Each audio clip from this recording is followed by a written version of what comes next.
Abdomen abdomen क्या है? Abdomen हमारे पास एक रीजन है between the thorax and perineum. Abdomen क्या है? Region between thorax and perineum. ठीक, थोरैक्स एंड पेरिनियम। ठीक, अब एब्डोमेन हमारे पास ऐसा रीजन है जो कि थोरैक्स और पेरिनियम के बीच में होता है।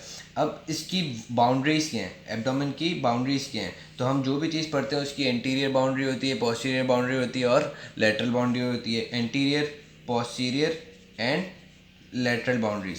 ठीक, तो इसकी भी 3 बाउंड्रीज होती हैं। लेकिन एब्डोमेन ऐसा रीजन है कि जिसकी हम एंटीरियर एंड लेटरल बाउंड्री साथ पढ़ते हैं। जिसकी एंटीरियर और लेटरल बाउंड्री क्या पढ़ते हैं? साथ पढ़ते हैं। पोस्टीरियर बाउंड्री कैसे? अलग से पढ़ते हैं। एब्डोमेन ऐसा रीजन है कि जिसकी हम एंटीरियर और लेटरल बाउंड्री क्या पढ़ते हैं? साथ पढ़ते हैं। पोस्टीरियर बाउंड्री अलग से पढ़ते हैं। ठीक, तो ये हमारे पास एब्डोमेन स्टार्ट कहाँ से होता है? ये हमारे पास C4 है ना, जो हमारे पास रिब होती है, C4 कह रहे हैं, या C4 कॉस्टल मार्जिन कह लो, कॉस्टल कार्टिलेज कह लो, C4 costal cartilage, C4 costal cartilage, जहाँ तक डायफ्राम का अपर लो पहुँचता है। ठीक है, डायफ्राम का जो अपर लो पहुँचता है, जहाँ पे हमारे पास लिवर आता है। ठीक है, तो लिवर हमारे पास एब्डोमिनल कंटेंट है। लिवर क्या है?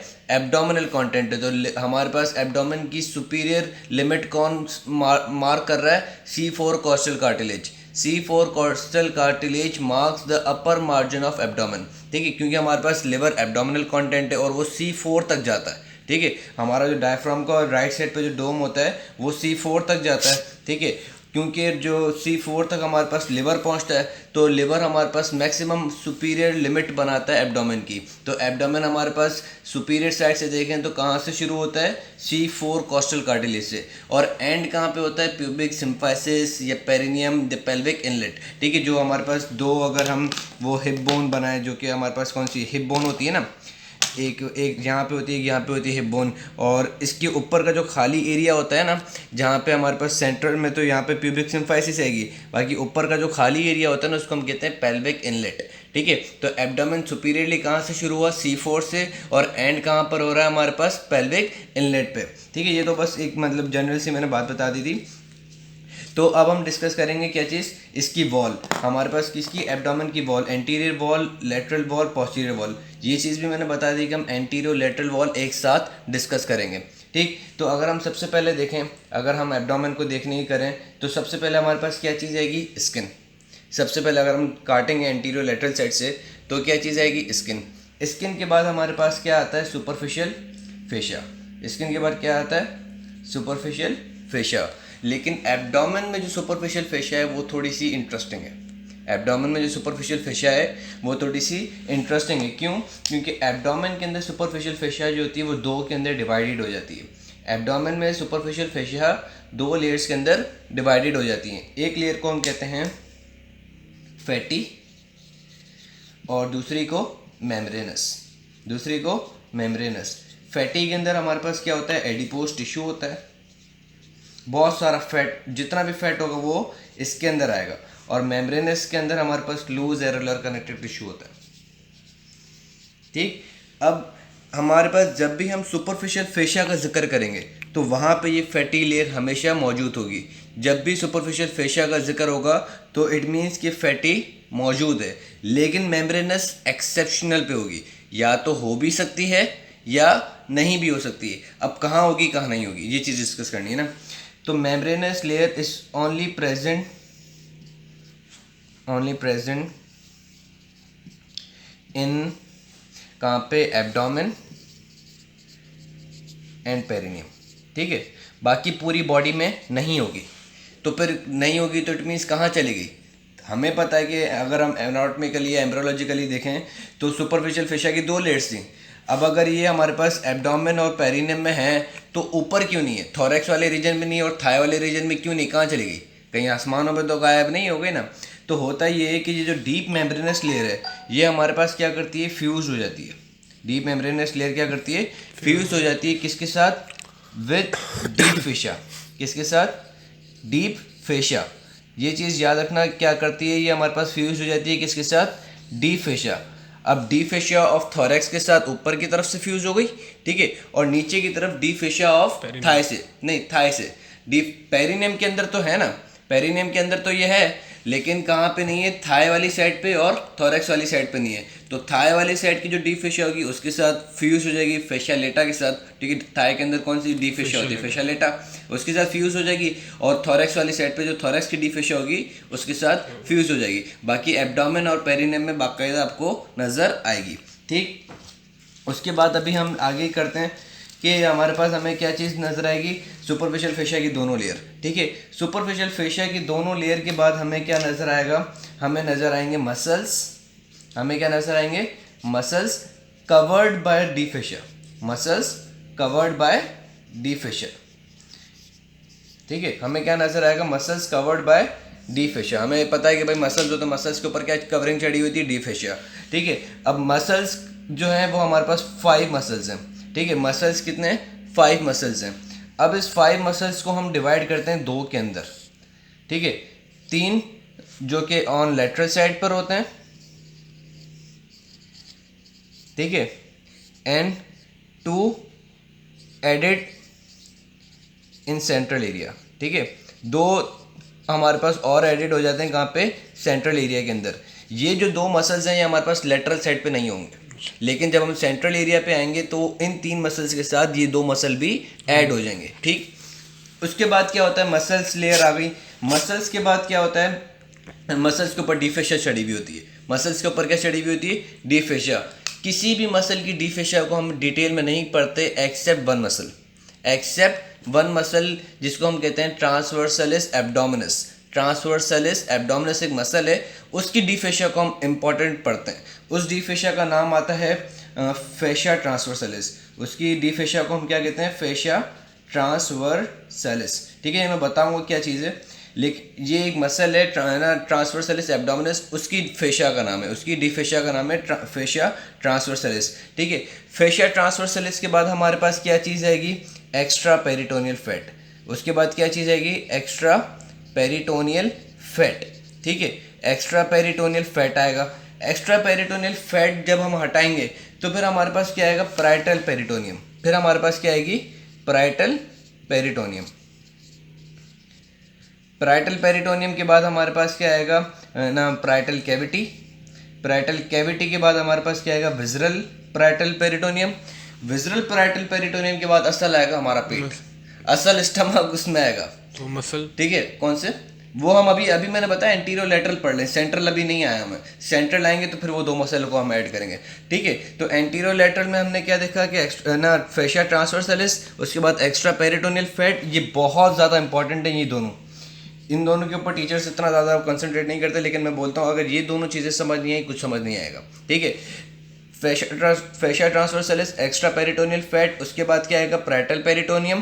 पैराइटल पेरिटोनियम के बाद छोटी सी पेरिटोनियल कैविटी, उसके बाद क्या आएगा, विजरल पेरिटोनियम, और अंदर असल में आएगा हमारा असल स्टमक, ठीक है।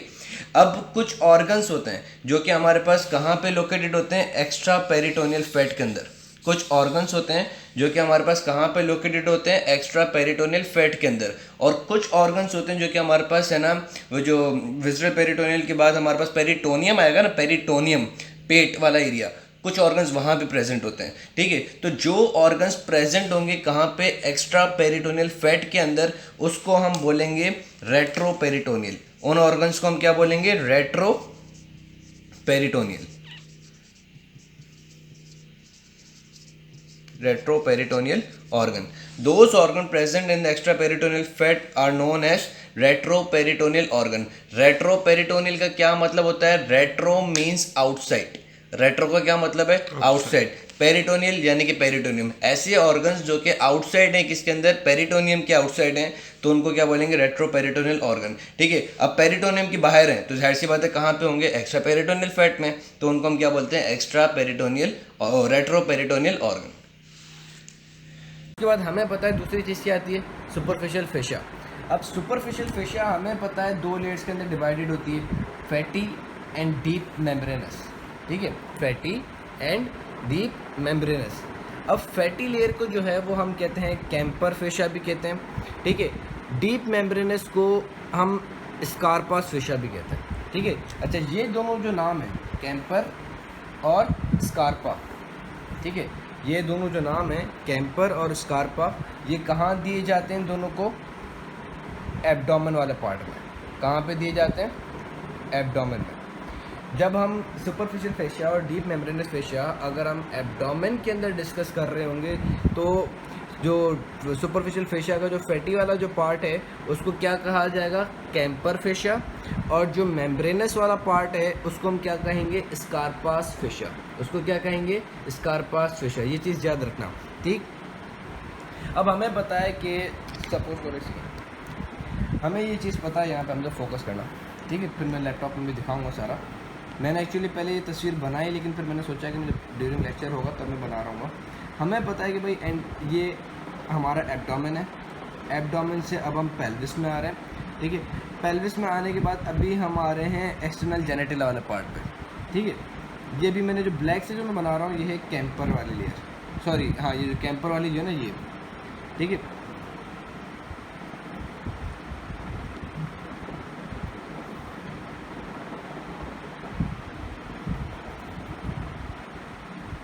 ये एक मैं मेल का सिस्टम बना रहा हूँ, ठीक है। अब सपोज करो ये है क्या? पेनिस, ठीक है। पेनिस के अराउंड सबसे पहले क्या होगी? स्किन। स्किन के बाद क्या होगी? Superficial fascia. कौन सी सुपरफिशियल फेशिया होगी हम भैया हमारे पास? ये फैटी वाली, ठीक हो गया। पेनिस के अराउंड, हाँ, पेनिस के अराउंड जो ऊपर की ऊपर है ना, ठीक है। ये हमारे पास क्या है? पहले मैं अभी सारी चीज़ें क्लियर करता रहूँ ना। सबसे पहले कौन सी ले रहेगी? अगर मैं ये देखो इसको ऐसे, जो आप लोग को जो कन्फ्यूजन हो रही होगी ना वो भी मैं भी दूर कर देता हूँ, ठीक हो गया। तो थोड़ा सा मैं इसको ऐसे करूँ। अब ये क्या है? सुपरफिशियल फेशिया की कौन सी वाली? Camper, fatter. ये जो फैटी वाली और जो कैम्पर है वो यहाँ एब्डोमेन से आई। एब्डोमेन से ये फिर हमारे पास थाई पर भी कंटिन्यू है, ठीक है। फिर ये हमारे पास ये स्क्रोटम जो है, स्क्रोटम के अंदर आती है तो ये हमारे पास क्या बन जाती है? कन्वर्ट हो जाती है इनटू द डार्टोस मसल, ठीक है। ये किसके अंदर कन्वर्ट हो जाती है?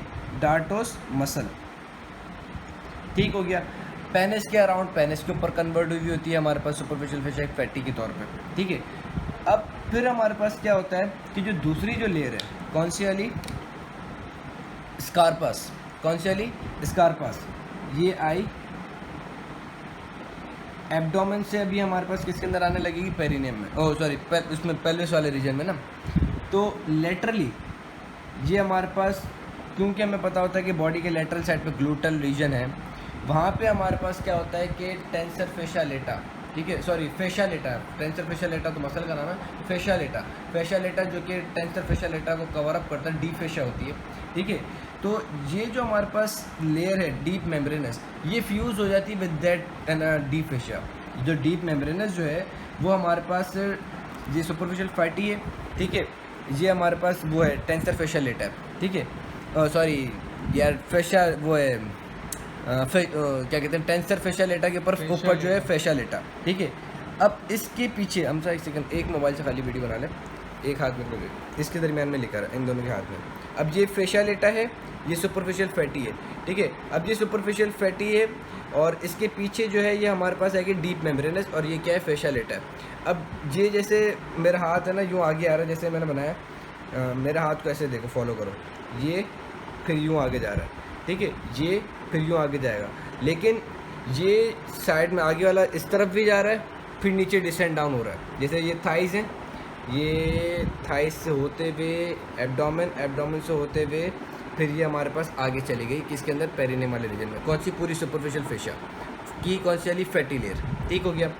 अब ये जो हमारे पास डीप मेम्ब्रेनस, अब हम किसको चलाएंगे? डीप मेम्ब्रेनस आगे से आई यूँ यहाँ तक फ्यूज हो जाएगी, ये फिर है ना नीचे नहीं चलेगी, ये हमारे पास नीचे, जैसे मैंने पहली वाली को चलाया, ये फैटी है, फैटी यूँ ऊपर आई, ठीक है, पेरिनियम रीजन से ऊपर चढ़ जाएगी एब्डोमेन में, साइड में गई थाइस की तरफ, नीचे से हो गई पूरी चल गई, ठीक है। यानी कि थाइस पर भी गई, ये थाइस से ऊपर आ रही है, ठीक है, एब्डोमेन वाले रीजन में आई, आगे पेरिनियम में चली गई, ठीक हो गया। अब हम चलाएंगे किसको? डीप मेम्ब्रेनस को। डीप मेम्ब्रेनस सपोज करो नीचे से अभी वो हम ऊपर लेकर आ गए एब्डोमेन में, अभी हम नीचे से खाली ऊपर लेकर आए ना, ऊपर लेके आने के बाद ये थाइस पे नहीं गई। थाइस पे क्योंकि हमें पता है कि ऊपर चढ़ी हुई कौन सी फेशिया लेटा, तो ये क्या हो गई, नीचे से ऊपर तो आई लेकिन थाइस पे आने से पहले वो फेशिया लेटा के साथ ब्लेंड हो गई, ऊपर जो है ये हमारे पास चली गई। ठीक है, तो अगर हम इसका कोर्स देखें किसका, डीप मेम्ब्रेनस का, कि पेल्विस रीजन से ऊपर तो आ जाती है हमारे पास, एब्डोमेन रीजन में आ गई, एब्डोमेन रीजन से फिर एंटीरियर एब्डोमिनल वॉल में चली जाएगी, लेकिन ये हमारे पास साइड पे जो हमारे पास थाई वाला जो रीजन है उस थाई वाले रीजन पे नहीं जाएगी। इसको मैं एक तरीके से एक्सप्लेन करता हूँ।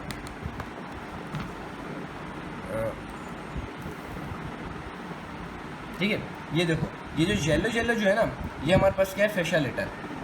ग्रीन ग्रीन जो है ना, ये हमारे पास क्या है, कोलिस फेशिया। ठीक है, जिसको मैं बताऊंगा कि पेरिनियम के अंदर हम इसको क्या बोलते हैं, कोलिस फेशिया। जो हमारे पास डीप मेम्ब्रेनस लेयर होती है उसको हम है ना एब्डोमेन के अंदर तो स्कार्पा फेशिया कहते हैं, पेरिनियम के अंदर इसको हम क्या कहते हैं, कोलिस फेशिया। अब ये कोलिस फेशिया देखो ऊपर तो चली गई एज स्कार्पा फेशिया, लेकिन ये कोलिस फेशिया जो है वो साइड में नहीं गई। साइड में ये क्या हो गई, ये थाइस वाले रीजन पे ब्लेंड हो गए विद द फेशिया लेटा। ठीक हो गया, ये चीज़ समझ में आई।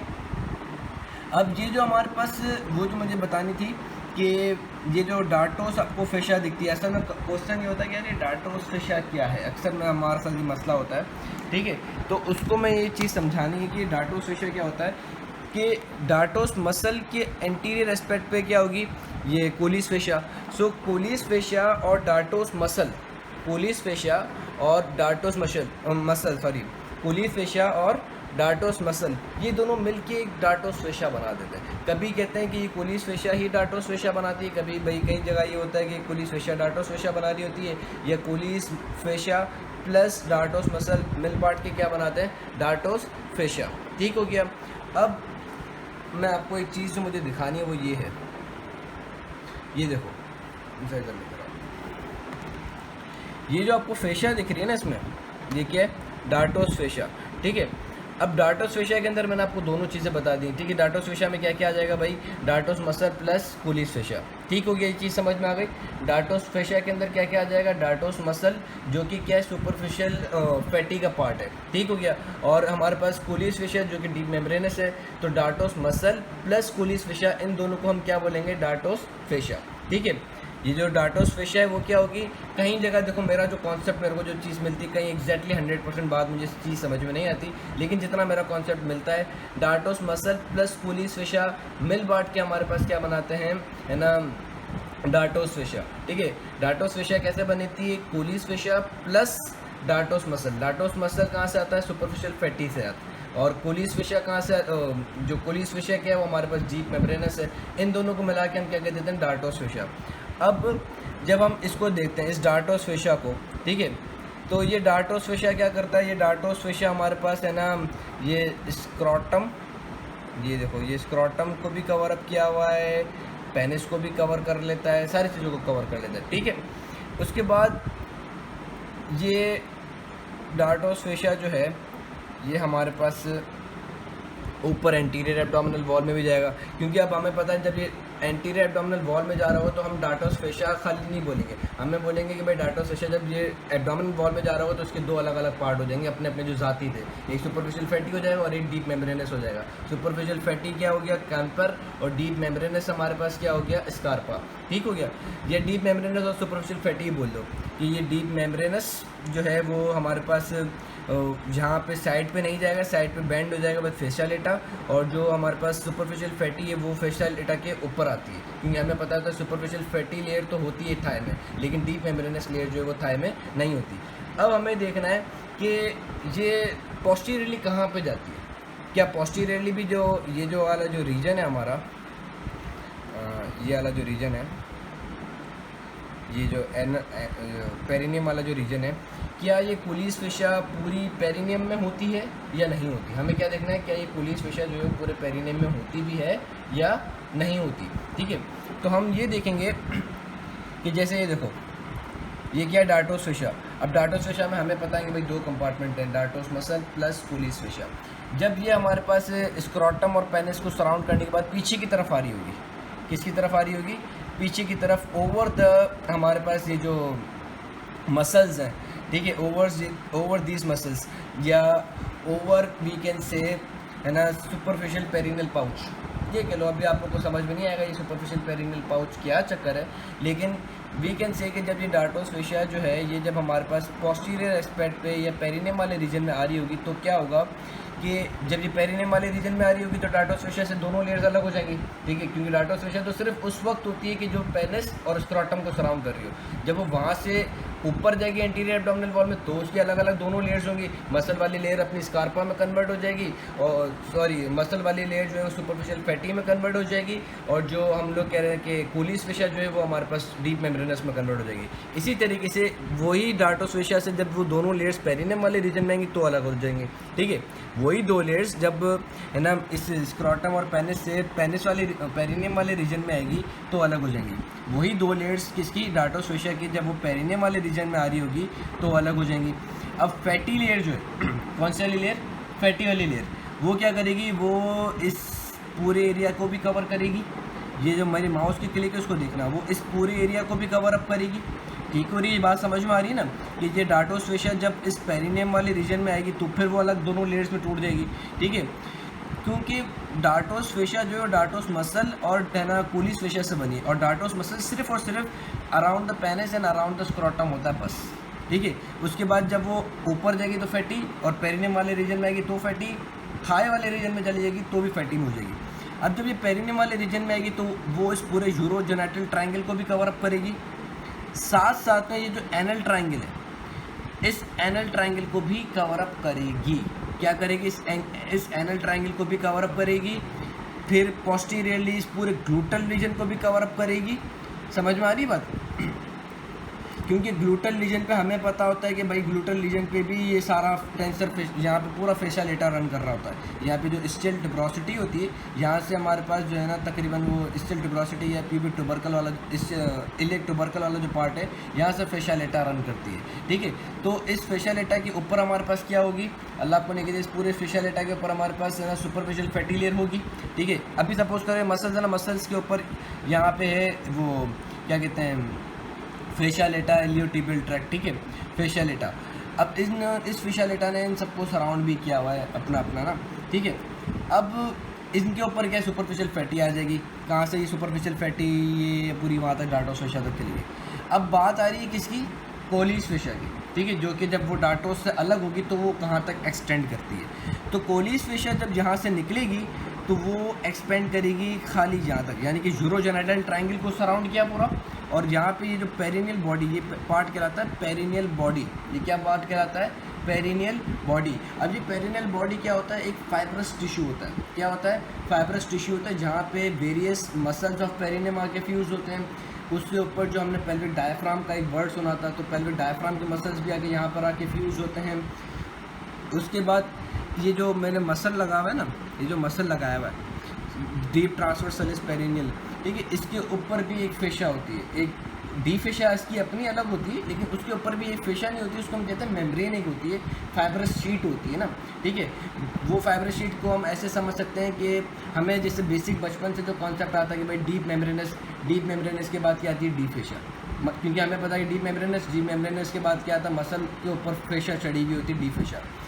आसान भाषा में ये हो सकता है कि जो डीप मेम्ब्रेनस और जो मसल के ऊपर जो फेशिया चढ़ी हुई है जिसको हम कहते हैं डी फेशिया, इन दोनों के दरमियान में एक फाइब्रस शीट आ गई खाली, कहाँ पर, इस रीजन में, पेरिनियम वाले रीजन में जो है हमारे पास जो डीप मेम्ब्रेनस है, और जो उसके नीचे जो मसल है इसके नीचे जो मसल है उस मसल के ऊपर क्या अपनी डीप फेशिया भी चढ़ी हुई होगी।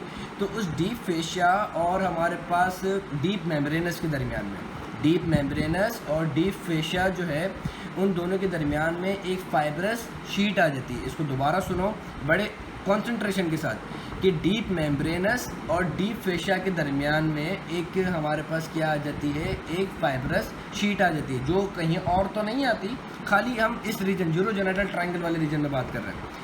क्या होता है कि भाई हमें नॉर्मल बचपन से क्या कॉन्सेप्ट मिला हुआ है कि भाई है ना डीप मेम्ब्रेनस के बाद हमारे पास है ना एक्चुअली क्या आ जाता है, मसल आ जाता है, मसल के ऊपर उसकी फेशिया चढ़ी हुई होती है, डीप फेशिया, ठीक है, जैसे हमेशा से हम पढ़ते आ रहे हैं, डीप मेम्ब्रेनस के बाद डीप फेशिया के बाद मसल। लेकिन इन यूरोजेनाइटल ट्रायंगल वहाँ पर हमारे पास क्या होता है, डीप मेम्ब्रेनस होती है। डीप मेम्ब्रेनस के बाद हमारे पास क्या होता है कि एक फाइब्रस शीट आ जाती है। उस फाइब्रस शीट का क्या नाम होता है, उस फाइब्रस शीट का नाम होता है पेरिनियल मेम्ब्रेन। उस फाइब्रस शीट का क्या नाम होता है, पेरिनियल मेम्ब्रेन। ठीक है, तो हमारे पास ये क्या होता है कि बिल्कुल कोलिस फिशर किसके ऊपर चढ़ी हुई होगी, पेरिनियल मेम्ब्रेन के ऊपर। कोलिस फिशर किसके ऊपर अब फिक्स चढ़ी हुई होगी, पेरिनियल मेम्ब्रेन। तो ये हमारे पास विद पेरिनियल मेम्ब्रेन, किसके साथ, with along with perineal membrane, ये कहाँ पे आके ज्वाइन हो जाएगी, पेरिनियल बॉडी पे। कहाँ पे आके ज्वाइन हो जाएगी, पेरिनियल बॉडी पे। और ये मैंने पेरिनियल बॉडी क्या बता दिया, ये एक ऐसा फाइब्रस टिश्यू है जहाँ पे हमारे पास है ना ये कोलिस फिशर भी आके ज्वाइन हो जाती है, पेरिनियल मेम्ब्रेन आके ज्वाइंट हो जाती है, मसल्स ऑफ पेरिनियम आके ज्वाइंट हो जाते हैं, और पेल्विक डायफ्राम के मसल्स आके है ना ज्वाइन हो जाते हैं। और अभी हम जैसे नेक्स्ट टॉपिक के अंदर डिस्कस करेंगे what is deep perineal pouch. तो डीप पेरिनियल पाउच के जो मसल्स होते हैं वो आके यहाँ पे फ्यूज़ हो जाते हैं। तो वेरियस चीज़ें जो हैं वो यहाँ पर आके फ्यूज़ हो जाती हैं। तो इस फ्यूजन वाले पॉइंट को हम क्या कहते हैं, सेंट्रल टेंडन वाले पॉइंट को हम क्या कहते हैं, उसको हम पेरिनियल बॉडी कहते हैं। ठीक हो गया, ये चीज़ समझ में आ गई। बाकी जो लेयर्स हैं उसको हम नेक्स्ट के अंदर डिस्कस करेंगे। गाइस, जैसे हम लोगों ने बहुत अच्छे से डिस्कस कर लिया सुपरफिशियल लेयर के दो पार्ट्स को, फैटी एंड मेम्ब्रेनस। तो मेम्ब्रेनस लेयर जिसको हम कोलिस फेशिया भी कहते हैं, उसका एक क्लिनिकल इम्पॉर्टेंस है। वो क्लिनिकल इम्पॉर्टेंस ये है कि मेम्ब्रेनस लेयर और जो हमारे पास पेनिस है, पेनिस एक मस्कुलर स्ट्रक्चर है, ठीक है। तो जाहिर सी बात है इसके ऊपर अपनी डीप फेशिया होगी। अब डीप फेशिया और मेम्ब्रेनस लेयर इन दोनों के दरमियान में हमारे पास एक पोटेंशियल स्पेस होता है, ठीक। तो अब पेनिस के अंदर हमारे पास क्या होती है, यूरेथ्रा होती है, पेनाइल यूरेथ्रा। वैसे तो इसके काफ़ी पार्ट्स होते हैं, 4 पार्ट्स होते हैं, लेकिन अभी हमें डिस्कस करना है पेनाइल पार्ट ऑफ यूरेथ्रा को। तो जब पेनाइल पार्ट ऑफ यूरेथ्रा हमारे पास रप्चर हो जाती है along with the muscular structure of the penis, तो हमारे पास क्या होता है कि यूरिन एक्स्ट्रा विजेट होती है, यूरिन बाहर निकलती है। अब हमें पता है कि पोटेंशियल स्पेस जो कि मेम्ब्रेनस लेयर और पेनिस के स्ट्रक्चर के दरमियान है, मेम्ब्रेनस लेयर और जो हमारे पास पेनिस का जो मसल है, इनके दरमियान में जो पोटेंशियल स्पेस है, अब इसमें क्या होगा कि यूरिन एक्यूमुलेट हो जाएगी। इसमें क्या होगा, यूरिन एक्यूमुलेट हो जाएगी। अब हमें पता है कि मेम्ब्रेनस लेयर जो है वो थाइस के अंदर नहीं जाती, तो अब यूरिन जो है वो हमारे पास ना पेनिस के ऊपर तो रहेगी, स्क्रोटम में भी जाएगी। लेकिन हमें पता है कि मेम्ब्रेनस लेयर लेटरल साइड पे थाइस में नहीं जाती, तो वो यूरिन जो है वो हमारे पास स्क्रोटम तक ही महदूद रह जाएगी, वो थाइस में नहीं जाएगी। लेकिन हमें ये भी पता है कि मेम्ब्रेनस लेयर ऊपर एब्डोमेन के अंदर, एब्डोमेन में कंटिन्यू होती है, ठीक है। तो वो हमारे पास जो यूरिन जो है वो हमारे पास पेनिस से वो लोअर एब्डोमेन वॉल पे भी जा सकती है। तो इस चीज़ को हम कहते हैं एक्स्ट्रावेजेशन ऑफ यूरिन।